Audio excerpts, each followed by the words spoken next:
Hello guys, welcome back to my YouTube official channel Department of English. Today I am going to discuss about the most important class on narration change. I hope you are fine and fantastic. আজ আমি তোমাদের সামনে নতুন একটি class নিয়ে হাজির হয়েছি। এই ক্লাসের মধ্য দিয়ে আমি তোমাদেরকে শেখাবো কিভাবে ইম্পারেটিভ সেন্টেন্সগুলোকে কত সহজে এবং সহজ প্রসেসের মাধ্যমে ইনডিরেক্ট স্পিচে পরিবর্তন করা যায়। তো সেই অভিনব ক্লাস নিয়ে হাজির হয়েছি। Stay with me to learn, department of English is always with you. So my dear student, গত ক্লাসে আমি ইম্পারেটিভ সেন্টেন্স কীভাবে পরিবর্তন করতে হয় তার একটা সাম্যক ধারণা তোমাদেরকে আমি প্রদান করেছিলাম। আজকের ক্লাসের মধ্য দিয়ে আরও বেশ কিছু ইম্পারেটিভ সেন্টেন্সের উদাহরণের ডালি নিয়ে সাজিয়েছি। এই ক্লাসের পর থেকে তোমাদের আর ইম্পারেটিভ সেন্টেন্স নিয়ে কোনো সমস্যা হবে না, একেবারে 100% ডাউট ক্লিয়ার হয়ে যাবে। তো যাই হোক, আমরা আজ দেরি না করে আমরা মূল লেসনে ফিরে যাই। তো প্রথমেই ভিডিওর শুরুতেই তোমাদেরকে বলছি, আজকে আমি এমন কিছু তথ্য তোমাদেরকে প্রদান করব যে তথ্যগুলো তোমরা দেখার পরে তোমরা বুঝতে পারবে যে কতটা সহজেই আমরা একটা ডিরেক্ট স্পিচ থেকে ইনডিরেক্ট স্পিচে পরিবর্তন করতে পারি। So let's go. নাম্বার 1, মনে করো এমন আছে যে হি said to me, comma quotation, go there at once. সে আমাকে বলেছিল গো দেয়ার, ওখানে চলে যাও, এই মুহূর্তে ওখানে চলে যাও। তাহলে কি লিখবো বলো তো? আদেশ করছে, তাহলে সেড টু জায়গায় কি লিখবো? He ordered me to go there at once. Next দেখো, মনে করো এমনটি আছে, the gardener said to the boy, don't pluck the flower. Gardener কি বলছে বলো তো? ছেলেটিকে বলছে ডোন্ট প্লক দ্য ফ্লাওয়ার, ফুল তুলো না। তাহলে এক্ষেত্রে আমরা কি লিখতে পারি? দেখো, তাহলে আদেশ করছে যে তুমি ফুল তুলো না যেন, তাহলে কি হবে? দ্য গার্ডিনার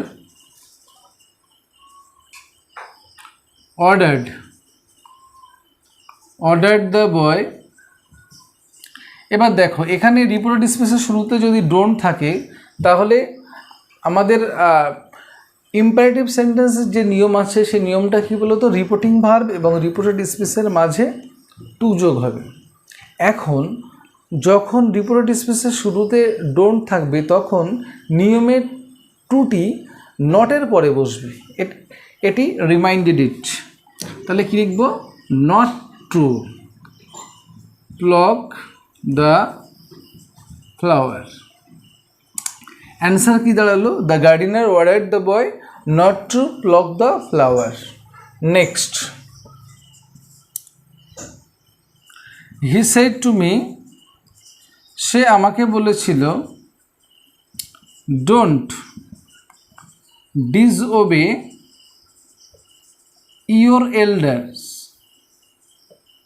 তুমি অমান্য করো না বড়দেরকে।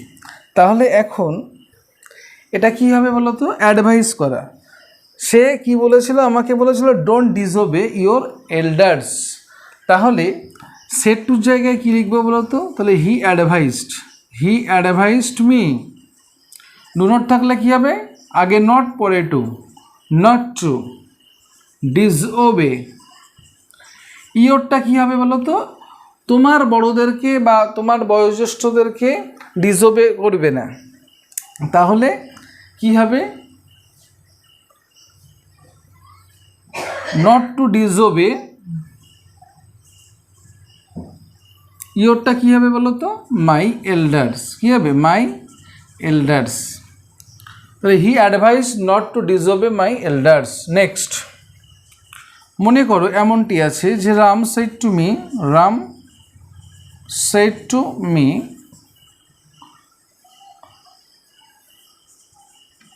Don't forget to bring your camera. Ram আমাকে বলেছিল ডোন্ট ফরগেট টু ব্রিং, তুমি যেন ভুলে যেও না, don't forget to bring your camera, তোমার ক্যামেরাটি আনতে জন্য তুমি ভুলে যেও না। তাহলে আমরা কি লিখব বলো তো? অ্যান্সার কি লিখব? রাম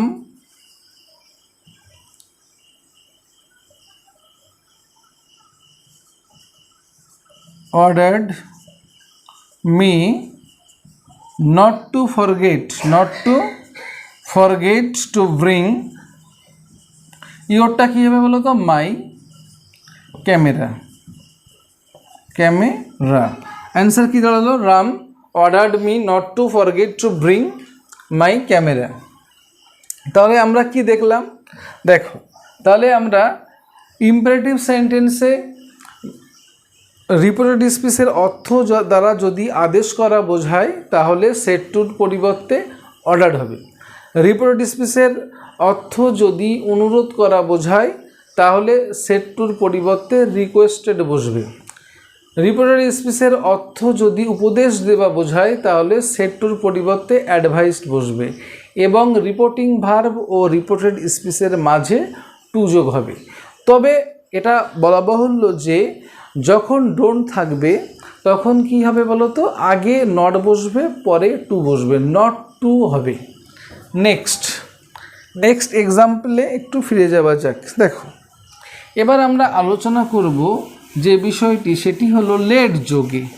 এখন মনে করো যে আমার এমন গ্রামার আছে যেখানে রিপোর্টেড স্পিচের শুরুতে লেট আছে। এখন লেট নিয়ে যে সমস্যাটা হয়, প্রচুর স্টুডেন্টের একটা কনফিউশনের জায়গা হলো লেট দিয়ে শুরু হলে সেই বাক্যের অ্যান্সার কী হবে।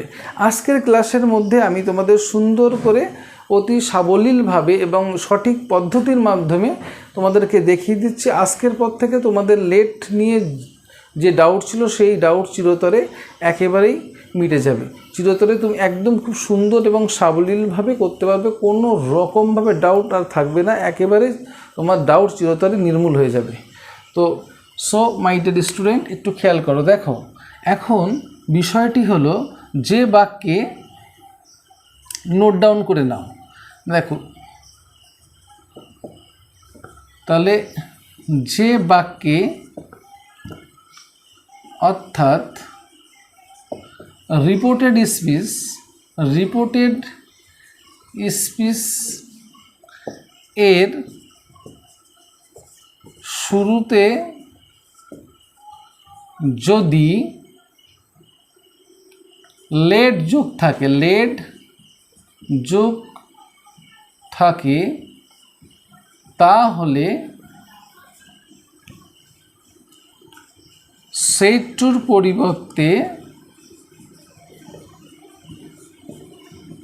পরিবর্তে সাজেস্টেড বসবে। কি বসবে? সাজেস্টেড বসবে। এবং রিপোর্টিং ভার্ব ও রিপোর্টেড স্পিচ এর মাঝে দ্যাট যোগ হবে।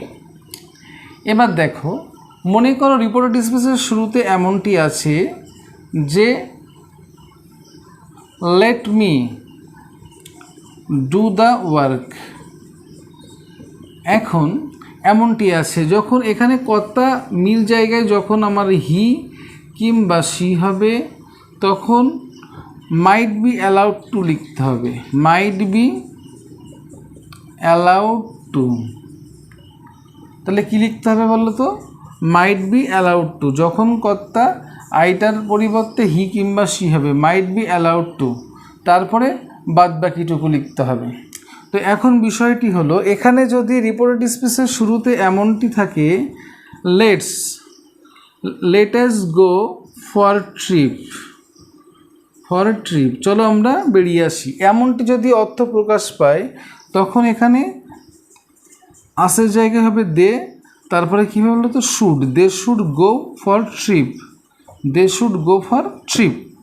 তো তো এখন হচ্ছে আমাদের এই দুটির বাইরে আর কোনো কিছুই পড়ে না। তো এখন আমাদের it is our duty to know about the recognition of reported speech. তো রিপোর্টেড স্পিচ আগে আমাদেরকে শনাক্তকরণ করতে হবে যে কি বলতে চেয়েছে। রিপোর্টেড স্পিচ দ্বারা কি সি বোঝাচ্ছে? যদি হি বা সি বোঝায় তাহলে হবে he or she might be allowed to. আর যদি লেটস থাকে মানে লেট আস এরকম যদি অর্থ প্রকাশ পায় সেক্ষেত্রে they should go for trip বসবে। এবার আমরা মূল আলোচনায় ফিরে যাই।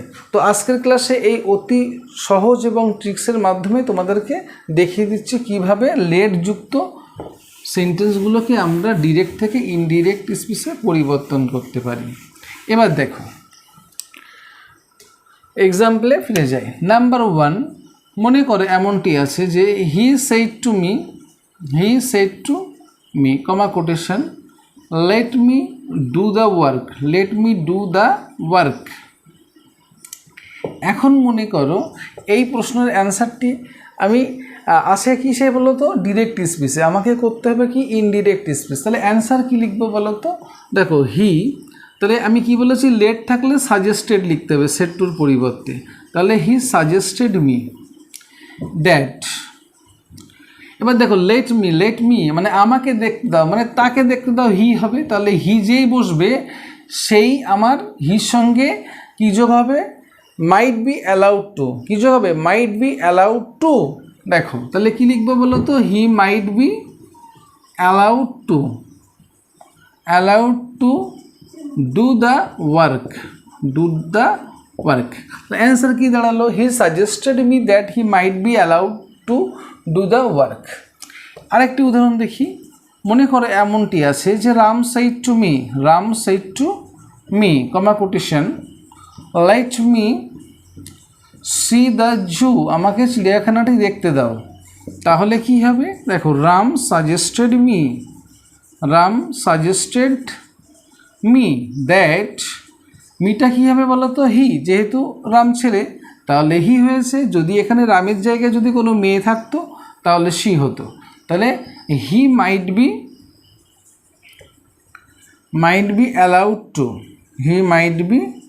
Allowed to see the zoo.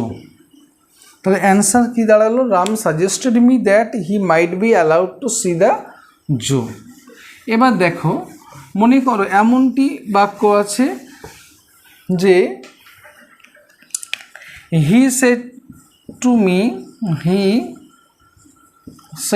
Me comma quotation let us go for picnic. চলো আমরা পিকনিক থেকে ঘুরে আসি। তাহলে কি হবে? দেখো হি